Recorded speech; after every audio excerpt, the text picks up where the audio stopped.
السلام عليكم. عند قيام شراء المربي لطيور جديدة، قبل إحضارها للمنزل وإدخالها على الطيور التي سبق أن يتوفر عليها، يتبع خطوات محددة حتى ينجح التعريف وإدخال الطيور الجديدة على الطيور القديمة، بحيث أنه لا يحضر الطيور التي اشتراها حديثا ويدخلها مباشرة على الطيور التي سبق أن يتوفر عليها في المنزل، لأن ذلك سيسبب مشاكل من مشاجرات بين الطيور، أو حتى تصل لمشاكل حادة مثل نتف الريش أو حتى للقتل بسبب الشجارات العنيفة. فما هي الخطوات التي يجب اتباعها قبل إدخال الطيور الجديدة على الطيور القديمة، وكيف نتجنب المشاكل؟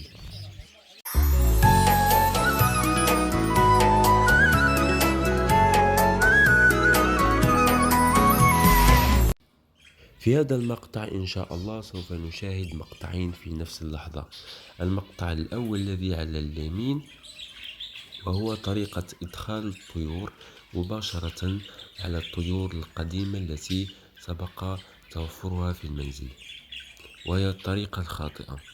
أما الفيديو الذي على الجهة اليسرى وهو الطريقة الصحيحة، بحيث نقوم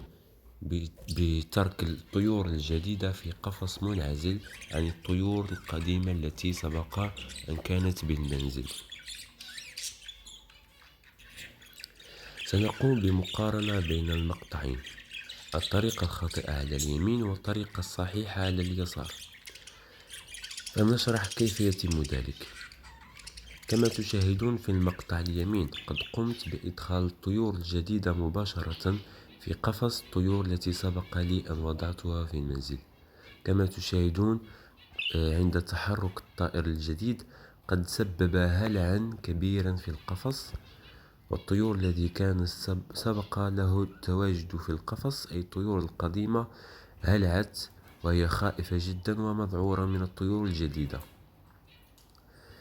أما بالنسبة للطريقة الصحيحة والتي على اليسار، وهي أني أقوم بترك الطيور الجديدة في قفص منعزل لمدة تتراوح من أسبوعين إلى 3 أسابيع بجانب القفص الذي به الطيور القديمة التي سبق لها التواجد في الغرفة. لذلك في هذه الفترة سوف تتعرف الطيور الجديدة على الطيور التي بالمنزل، والطيور القديمة سوف تتعرف على الطيور الجديدة قبل إدخالها عليها، لأنه في هذه الفترة يجب أن تتعرف الطيور على بعضها حتى لا تخاف من بعضها، وأيضا نتجنب مشكل التعنيف أو الشجارات العنيفة بين الطيور،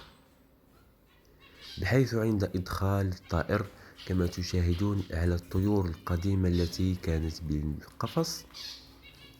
لن تتسبب لها بأي مشاكل. في اللحظات الأولى سوف تبدي اهتماما بها، لكن فقط بعد لحظات بسيطة لن تعيرها اهتمام، وسيصبح هذا الطائر الجديد ليس مصدر خطر وكأي طائر آخر في القفص، أي بنفس الرتبة، ولن تتشاجر معه الطيور أو تقوم بتعنيفه، لأنه كما تشاهدون في المقطع الذي على اليمين أي بالطريقة الخاطئة سوف تتخذ الطيور القديمة الطيور الجديدة كعدو أو كدخيل على منزلها، لأن الطيور القديمة سوف تعتبر القفص كمنزل خاص بها. فإذا قمت بإدخال طيور جديدة مباشرة عليها دون تعريفها أو المرور بالحجر الصحي، سوف تتخذها كعدو أو كدخيل عليها في منزلها، لذلك سوف تتشاجر معها طوال الوقت، ويمكن أن تصل لحد النتف أو لدرجة القتل لا قدر الله.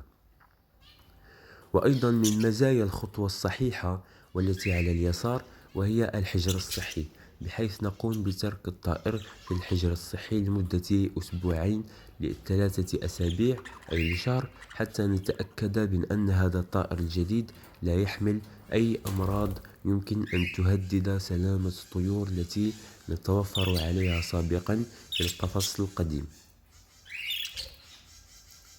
لذلك تظل الخطوة التي على اليسار أي الحجر الصحي والتعريف لمدة أسبوعين إلى 3 أسابيع الطريقة الصحيحة لإدخال طيور جديدة على الطيور القديمة، وعدم تتبع الطريقة الشائعة أي إدخال الطيور مباشرة على الطيور القديمة لتجنب المشاكل بكل أنواعها.